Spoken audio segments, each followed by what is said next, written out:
രാഹുൽ ഈശ്വറിന് ഒടുവിൽ ജാമ്യം ലഭിച്ചിരിക്കുകയാണ്. തിരുവനന്തപുരം ജില്ലാ കോടതിയാണ് ജാമ്യം അനുവദിച്ചത്. 16 ദിവസത്തിന് ശേഷമാണ് ഇപ്പോൾ രാഹുലിന് ജാമ്യം ലഭിച്ചിരിക്കുന്നത്. രാഹുൽ മാങ്കൂട്ടത്തിനെതിരെ പരാതി നൽകിയ യുവതിയെ സമൂഹ മാധ്യമങ്ങളിലൂടെ അവഹേളിച്ചെന്ന കേസിലായിരുന്നു കഴിഞ്ഞ ഇത്രയും ദിവസങ്ങളായി രാഹുൽ ഈശ്വർ റിമാൻഡിൽ കഴിഞ്ഞത്. ജാമ്യാപേക്ഷ 2 തവണയാണ് Thiruvananthapuram additional chief judicial magistrate തള്ളിയത്.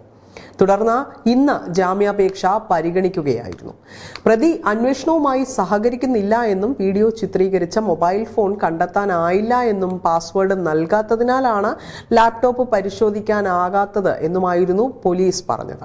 പോലീസ് റിപ്പോർട്ട് കിട്ടിയ ശേഷം പരിഗണിക്കാമെന്ന് അറിയിച്ചുകൊണ്ടാണ് ഇപ്പോൾ ജാമ്യാപേക്ഷ സെഷൻസ് കോടതി ഇന്നേക്ക് മാറ്റിയിരുന്നത്. നിലവിൽ റിമാൻഡിലുള്ള രാഹുൽ ഈശ്വർ പൂജപ്പുര ജയിലിലാണ് ഉള്ളത്. Thiruvananthapuram additional chief judicial magistrate കോടതിയാണ് ജാമ്യാപേക്ഷ പരിഗണിച്ചത്.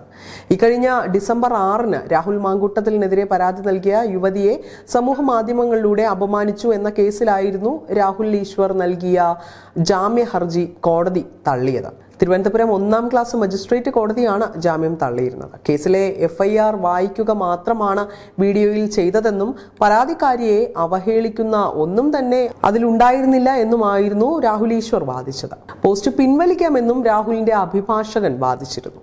എന്നാൽ രാഹുൽ അന്വേഷണവുമായി സഹകരിക്കുന്നില്ല എന്നും വീണ്ടും കസ്റ്റഡിയിൽ ചോദ്യം ചെയ്യേണ്ട ആവശ്യമുണ്ടെന്നുമാണ് പ്രോസിക്യൂഷൻ വാദിച്ചത്. ഇരകളെ അവഹേളിച്ച മുൻപും രാഹുൽ പോസ്റ്റുകൾ ഇട്ടിട്ടുണ്ടെന്നും ഈ കേസിൽ ജാമ്യം അനുവദിക്കുന്നത് സമൂഹത്തിന് തെറ്റായ സന്ദേശം നൽകുമെന്നുമാണ് പ്രോസിക്യൂഷന്റെ വാദം. ഇത് കണക്കിലെടുത്തായിരുന്നു ജാമ്യ ഹർജി അന്ന് തള്ളിയിരുന്നത്.